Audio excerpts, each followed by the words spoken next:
Dans cette vidéo, nous explorerons 7 filaments d'imprimante 3D uniques et méconnus que vous pourrez essayer. Alors, que vous soyez un débutant relatif ou un passionné d'impression 3D vétéran, restez à l'écoute car je peux vous garantir que vous découvrirez quelque chose de nouveau. Allons-y. Récemment, j'ai été submergé par le succès viral de ma vidéo sur les filaments avancés, la deuxième de ma série de vidéos, vous enseignant tous les différents types de filaments, à quoi ils servent et ce qu'il faut surveiller. Si vous n'avez pas encore vu ces deux vidéos, vous pouvez cliquer ici pour ouvrir une playlist dans un nouvel onglet et les consulter. Puis revenez ici. Vous pouvez commencer par celle-ci à votre guise. Je ne suis pas ton père, le format est comme ceci. Nous apprendrons les caractéristiques matérielles de chaque filament, les forces et les faiblesses de l'impression avec celui-ci, sa capacité d'impression sur des imprimantes 3D de consommation et comment il se compare à d'autres filaments. Ensuite, une fois que nous comprendrons ces éléments de chaque filament, nous examinerons certains des scénarios d'utilisation idéaux et des exemples afin que vous ayez une meilleure compréhension de ce que vous pouvez et devriez imprimer avec chacun de ces filaments. Pour commencer, parlons du polyéther bloc amide, communément appelé PIBA. Vous n'en avez peut-être jamais entendu parler. Je n'en avais jamais entendu parler avant de rechercher pour cette vidéo, mais ce filament est un joyau caché dans l'impression 3D, offrant un mélange remarquable de flexibilité, résistance et durabilité. Le PIBA se distingue par sa flexibilité et son élasticité exceptionnelle, ce qui le rend semblable au caoutchouc dans ses propriétés physiques. Il présente une haute résistance à l'usure et aux déchirures et possède une excellente résistance chimique, ce qui n'est pas couramment trouvé dans des filaments plus populaires comme le PLA ou l'ABS. Une caractéristique clé du PIBA est sa capacité à retrouver sa forme originale après avoir été plié ou étiré, démontrant des propriétés élastomères supérieures. Mais ce qui le différencie de beaucoup d'autres filaments flexibles et que je couvrirai dans la section de comparaison, c'est son retour d'énergie. Nous y reviendrons dans une seconde. Maintenant, une force majeure du PIBA, réside, encore une fois, dans sa flexibilité et sa durabilité, ce qui ouvre des opportunités pour l'impression de pièces qui nécessitent une flexion, un étirement ou une utilisation abusive significatif sans dommage. Il excelle également en termes de restitution d'énergie, une propriété unique que, encore une fois, nous aborderons dans une seconde lorsque nous le comparerons à d'autres filaments. De plus, contrairement à pratiquement tous les autres filaments que j'ai rencontrés, le PIBA peut conserver ses propriétés mécaniques à des températures extrêmement chaudes ou extrêmement froides, même aussi basses que moins 60 degrés Celsius. En ce qui concerne les faiblesses, le PIBA est, comme beaucoup de filaments flexibles, assez hygroscopique, ce qui peut être très difficile à gérer et vous voudrez probablement l'imprimer directement à partir d'un séchoir à filaments. De plus, les applications spécialisées de PIBA impliquent qu'il pourrait être moins largement utilisé et disponible que les filaments à usage général. Alors, il n'est donc pas seulement plus coûteux, mais il est également peu probable que vous trouviez des profils prêts à l'emploi pour cela dans votre trancheuse, ce qui nous amène à l'imprimabilité. Comme tous les filaments flexibles, PIBA peut être un peu pénible s'il y a du jeu dans votre extrudeuse ou si vous n'avez pas une configuration à entraînement direct. Et comme tous les filaments flexibles, vous devrez ralentir les choses pour l'imprimer correctement. Vous aurez probablement le plus de succès à l'imprimer à une température de 230 à 250 degrés Celsius et une température de lit de 70 à 90 degrés Celsius. Certaines marques recommandent une chambre chauffée, mais j'ai constaté que ce n'est pas indispensable. Honnêtement, cependant, imprimer ce truc était assez facile et j'ai été réellement choqué que ma toute première impression se soit avérée magnifique, sans aucun problème. PIBA est plus flexible que le TPU, le polyuréthane thermoplastique, un autre filament flexible populaire que nous avons couvert dans la première vidéo de cette série. Mais il offre un meilleur rendement énergétique et une meilleure résistance à l'abrasion. En termes simples, cela signifie que vous obtenez non seulement plus de durabilité, mais aussi plus de rebond pour l'once. Désolé, je devais juste le faire. Mais pour démontrer cela, j'ai imprimé des balles pleines en TPU, PIBA et Chinchilla que nous allons couvrir dans 1 minute, puis je les ai balancées de la même hauteur contre une surface dure. Et oui, ça fait très mal de gaspiller autant de filaments aussi chers pour un test unique, donc si vous appréciez la vidéo, prenez un moment pour aimer et vous abonner. Quoi qu'il en soit, regardons les résultats.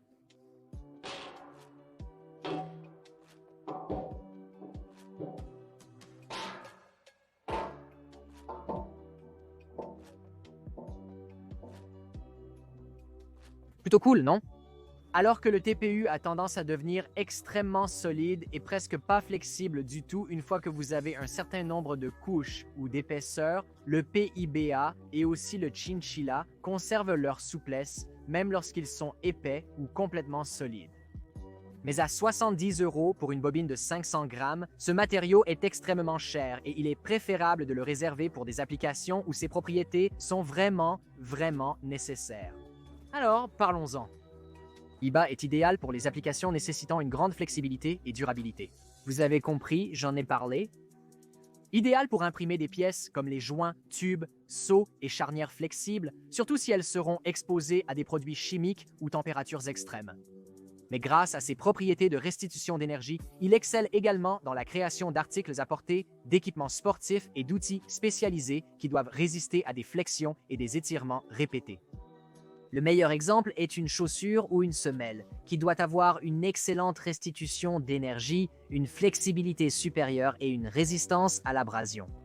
C'est aussi pourquoi, dans le domaine médical, le PIBA est utilisé pour imprimer des choses comme des semelles orthopédiques sur mesure ou d'autres dispositifs médicaux flexibles.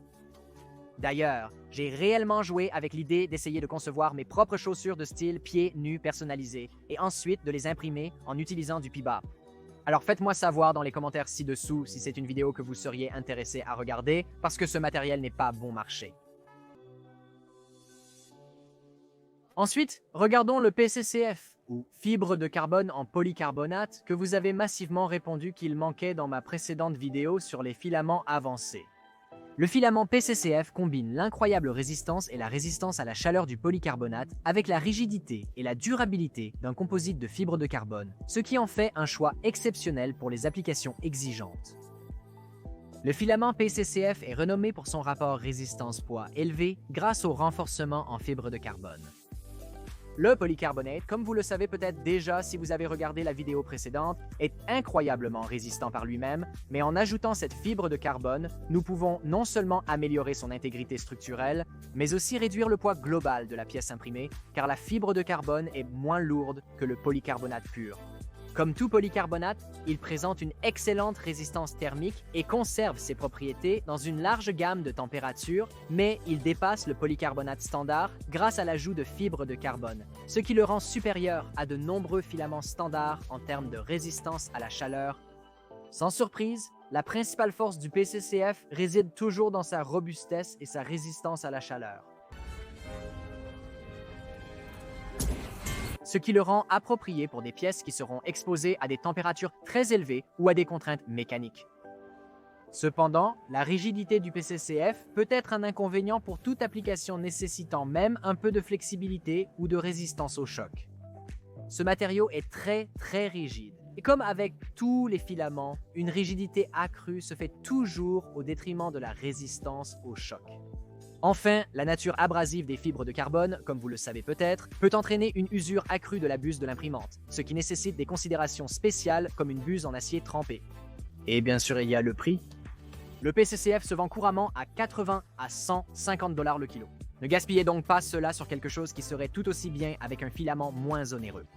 Maintenant, comparons ce filament. Comparé au PC standard, le PCCF offre une rigidité et une stabilité dimensionnelle améliorées grâce à la teneur en fibre de carbone et compte tenu de la propension du polycarbonate à se déformer. C'est une amélioration bienvenue ici, mais qu'en est-il de la comparaison avec le nylon à fibre de carbone ou un autre composite de fibre de carbone vraiment populaire? Eh bien, j'aime le voir de cette façon. Les deux ont beaucoup des mêmes caractéristiques, mais avec le PCCF, vous échangez un peu de cette durabilité et résistance au choc pour une rigidité et une résistance à la chaleur accrue. Cela signifie que le PCCF sera plus rigide et meilleur dans des situations de haute température, mais moins absorbant au choc. L'impression avec le PCCF comporte ses propres défis. Le matériau requiert des températures d'extrusion élevées, de 260 à 280 cent et un lit chauffant entre 90 et 110 cent en ce qui exclut certaines imprimantes économiques. Une chambre chauffée est fortement recommandée pour éviter le gauchissement et assurer la précision dimensionnelle, surtout pour les grandes impressions. Cela exclut donc encore plus ces imprimantes 3D grand public de gamme inférieure. Maintenant, en raison de la nature abrasive des fibres de carbone, une buse en acier trempé est absolument nécessaire pour éviter l'usure rapide. sans surprise, encore une fois. Et similaire au PC standard, le PCCF est hygroscopique et il doit être stocké dans un environnement sec et, si possible, imprimé directement à partir de votre séchoir à filament pour maintenir la qualité. Le PCCF est parfait pour les pièces fonctionnelles exigeant une grande résistance et rigidité, telles que les composants aérospatiaux, automobiles et les engrenages mécaniques.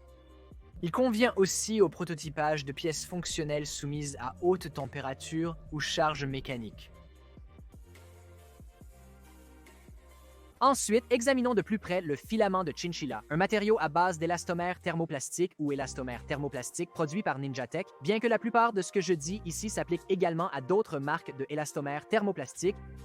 Ce filament particulier de Ninjatech est remarquable pour sa dureté de 75 ashore, indiquant un degré de flexibilité et même d'élasticité super élevé. Le filament de chinchilla se distingue par sa flexibilité remarquable et son toucher doux, ce qui le rend idéal pour les impressions nécessitant une texture semblable à celle du caoutchouc doux, et sa dureté de 75 ashore signifie qu'il est beaucoup plus doux et beaucoup plus flexible que de nombreux autres filaments élastomères thermoplastiques ou, bien sûr, TPU.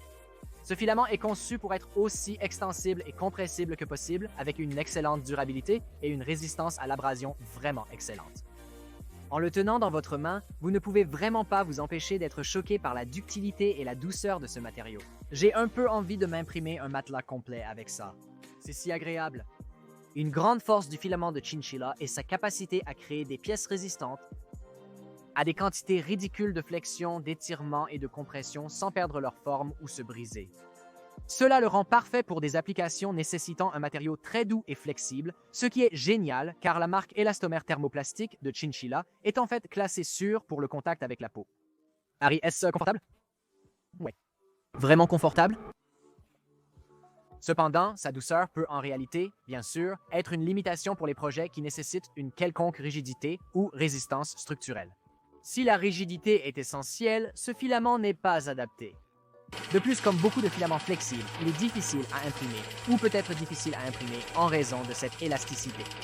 Oh, aussi, c'est 104 par kilo. Ce n'est pas super abordable, mais encore une fois, aucun des filaments de cette liste n'est une bonne affaire. Le chinchilla est plus doux et plus flexible que de nombreux filaments TPU qui ont généralement une dureté shore de 85A à 95A.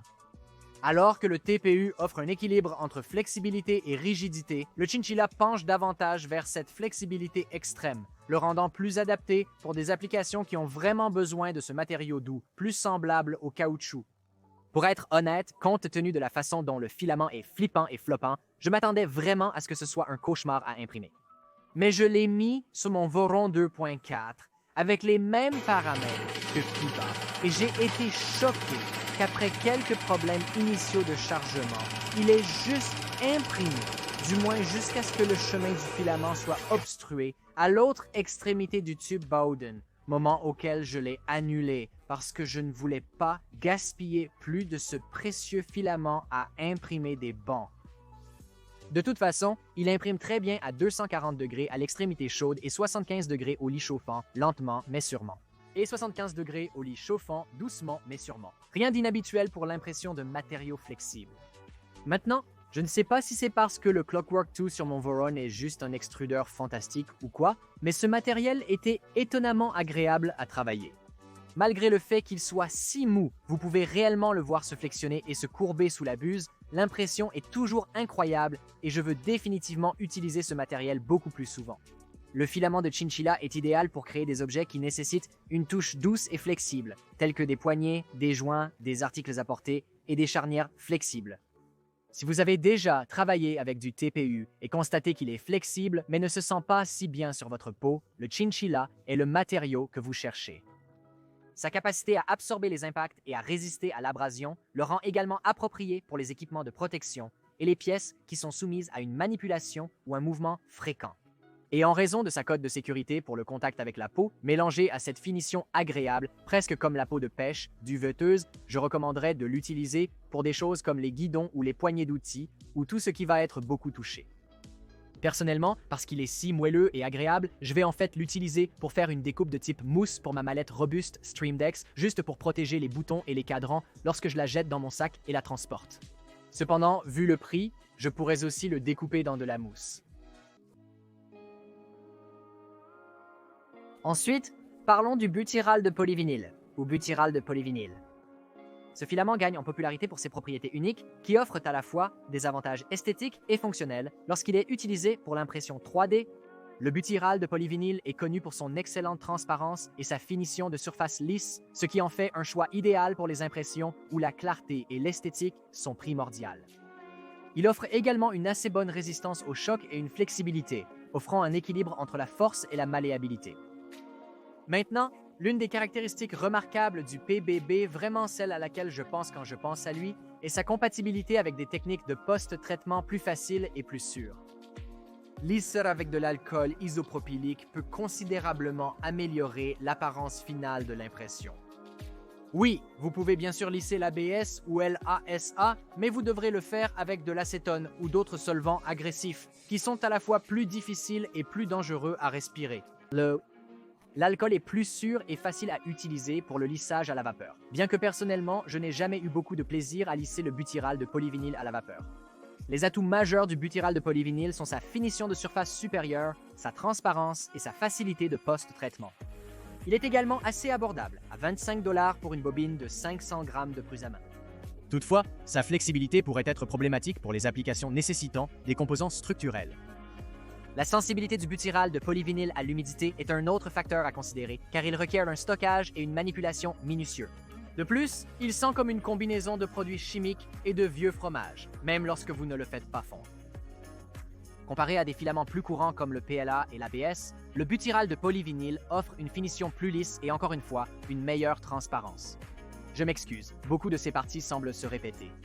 Bien qu'il n'ait pas la résistance à haute température de quelque chose comme un ABS, il compense par de meilleures qualités esthétiques et moins de fragilité. Contrairement à des filaments transparents plus populaires comme le PETG, le butyrate de polyvinyle est beaucoup plus facile à lisser et à finir, ce qui le rend beaucoup plus adapté pour des projets détaillés ou esthétiques. Le butyrate de polyvinyle est assez simple d'utilisation pour l'impression.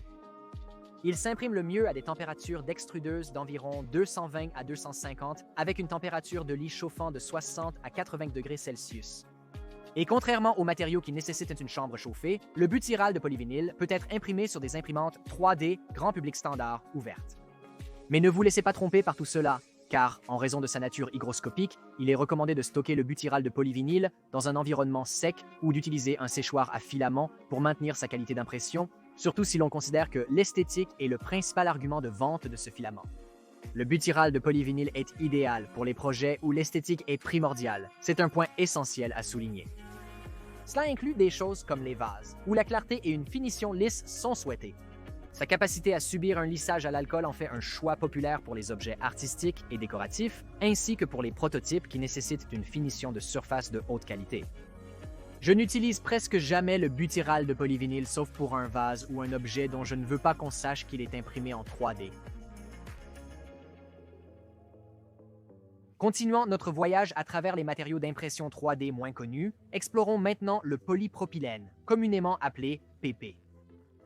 Ce filament est renommé pour sa combinaison unique de flexibilité, de résistance chimique et de durabilité, ce qui en fait un atout précieux dans les applications d'impression 3D, à la fois pour les amateurs et l'industrie.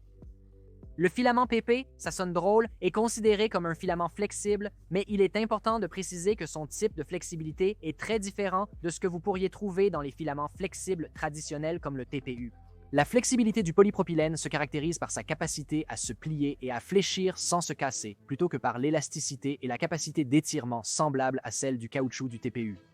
Cela rend le PP excellent pour les applications nécessitant des pièces capables de résister à des mouvements de flexion ou de pliage répétés sans se déformer. Pour mieux comprendre cela, pensez à un pare-choc de voiture, qui est souvent en fait fabriqué en polypropylène ou en polyuréthane très similaire. Vous ne pouvez pas tirer dessus et l'étirer, mais si vous le cognez ou le frappez, il se pliera puis reprendra sa place des milliers de fois si nécessaire.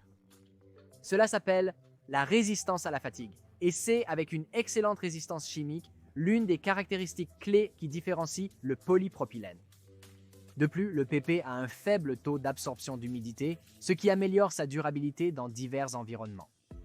À 35 € pour une bobine de 500 grammes, ce n'est pas bon marché, mais cela ne fera pas sauter la banque comme beaucoup d'autres filaments sur cette liste. La principale force du PP réside à nouveau dans sa résistance aux produits chimiques, à la fatigue du matériel et sa capacité à conserver sa forme après des mauvais traitements. Toutefois, ces propriétés peuvent être complexes à contrôler lors de l'impression. La flexibilité du PP et sa faible énergie de surface rendent l'adhésion au lit d'impression assez délicate. De plus, sa nature semi-cristalline peut causer une déformation et un retrait au refroidissement. Comparé à des filaments flexibles comme le TPU, le PP offre un équilibre unique entre flexibilité et résistance chimique, bien qu'il soit moins élastique. Au moment de cet enregistrement, je n'ai pas encore trouvé de rouleau, mais je vais essayer avant la diffusion de cette vidéo. L'impression avec du polypropylène demande une attention aux détails spécifiques. Les températures de chaleur d'extrusion sont généralement de 220 à 250, un lit chauffé autour de 80 à 100 degrés Celsius, tout cela est normal. Mais l'adhérence au lit peut être un problème particulier avec le filament de polypropylène, donc l'utilisation d'un agent d'adhérence ou même du ruban de peintre peut être nécessaire pour le faire adhérer. Bien que pas toujours nécessaire, une enceinte peut aider à maintenir une température stable et réduire la déformation dont j'ai parlé plus tôt. Le PP est idéal pour les pièces qui doivent résister aux produits chimiques et à la flexion régulière. Il est idéal pour créer des conteneurs, des charnières vivantes, des pièces automobiles ou tout composant exposé à des produits chimiques agressifs ou devant se plier sans se casser. Personnellement, je le choisirais spécifiquement pour les charnières vivantes, bien que compte tenu de sa capacité à résister aux abus et à rebondir, il pourrait également être idéal pour l'impression de jouets ou de tout ce qui va entrer en contact avec les petits. Maintenant, concentrons-nous sur le copolyester ou copolyester. Dans cette vidéo, je vais spécifiquement tester et parler de la variante copolyester HG Scent de Filamentum, et il est important de noter que différentes marques peuvent avoir différentes formulations qui peuvent à leur tour se comporter un peu différemment. Néanmoins, le filament copolyester gagne en attention pour son excellent équilibre de propriétés, combinant la facilité d'impression avec des qualités fonctionnelles et esthétiques. Laissez-moi élaborer. Le copolyester est à bien des égards assez similaire au PETG. Il se distingue par sa haute résistance au choc et sa stabilité dimensionnelle. Il est moins sujet à la déformation par rapport à des matériaux comme l'ABS, ce qui en fait un choix plus stable pour une impression très précise. Il a également une grande résistance chimique et thermique. Vraiment, j'aime penser que le copolyester est une sorte de PETG plus... Il fait tout ce que fait le PETG, mais en mieux. Comme je l'ai mentionné, le copolyester est un excellent filament avec de nombreuses propriétés souhaitables qui le rendent vraiment supérieur au PETG dans presque tous les aspects. À 30 € pour 750 grammes, le copolyester peut être plus cher que ses filaments de base comme le PETG et l'ABS, mais cela reste extrêmement abordable. Gardez à l'esprit que malgré ses hautes performances, ce filament n'égalera pas la résistance extrême aux températures de matériaux spécialisés comme le PEEK ou l'Ultem. Comme je l'ai mentionné, le copolyester est très similaire à une sorte de PETG sous stéroïdes, mais il est différent d'une manière majeure. Contrairement au PETG, le copolyester n'absorbe pas autant l'humidité, ce qui le rend encore plus facile à stocker et à imprimer. Et si vous avez vu mon historique avec le PETG, vous pouvez comprendre pourquoi j'aime beaucoup plus le copolyester.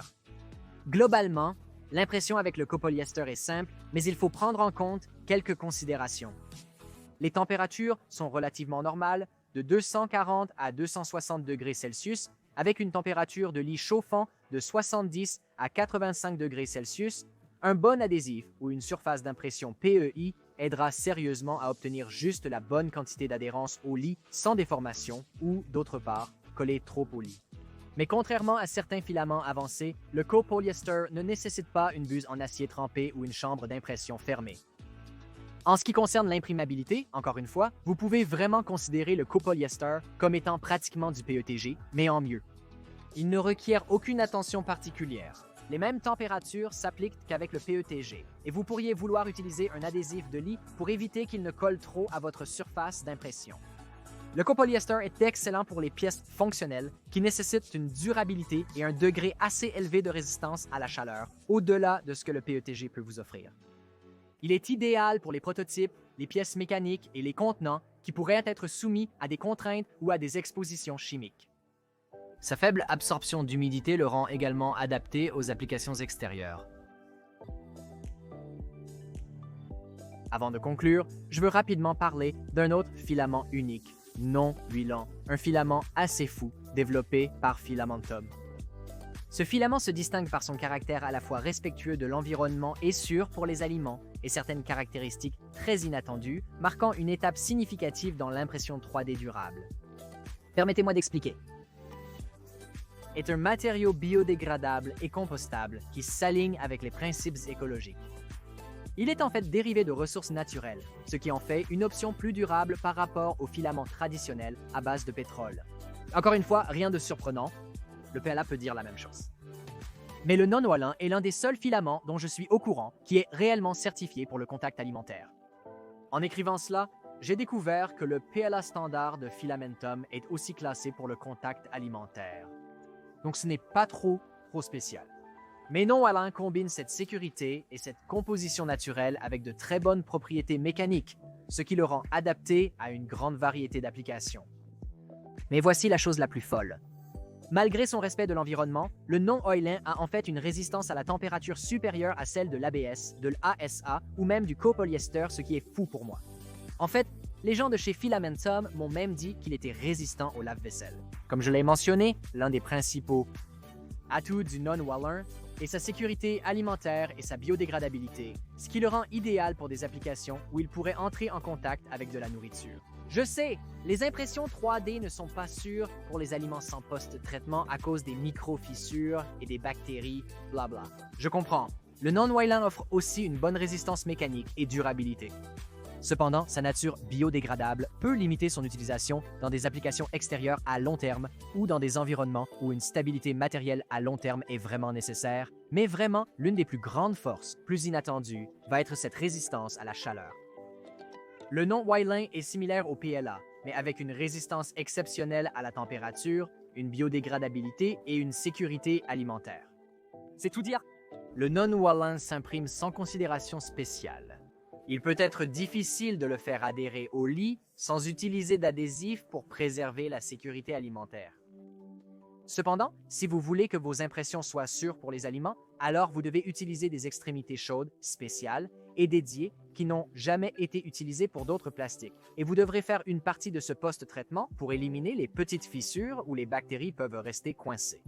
Êtes-vous satisfait, armé de la sécurité alimentaire? Le non-wallin convient parfaitement aux applications alimentaires, comme les ustensiles de cuisine, les contenants et les emballages. Sa résistance à la chaleur permet de fabriquer des ustensiles ou des récipients alimentaires avec ce matériau. Sa biodégradabilité en fait également un bon choix pour les articles jetables ou les produits où l'impact environnemental est une préoccupation. Même si vous ne voulez pas post-traiter votre impression pour la rendre répétablement apte à l'alimentation, cela pourrait être vraiment cool pour des contenants alimentaires personnalisés pour un événement. Le meilleur exemple auquel je peux penser est de l'utiliser pour des moules, par exemple pour mouler du chocolat, qui va être très chaud. J'ai même entendu parler d'un fabricant de chapeaux local qui l'utilise pour mouler des chapeaux en feutre en raison de sa capacité à résister à la température de la vapeur. Voilà donc 7 filaments d'imprimante 3 des moins connus et uniques que vous pouvez imprimer sur votre imprimante 3D de bureau.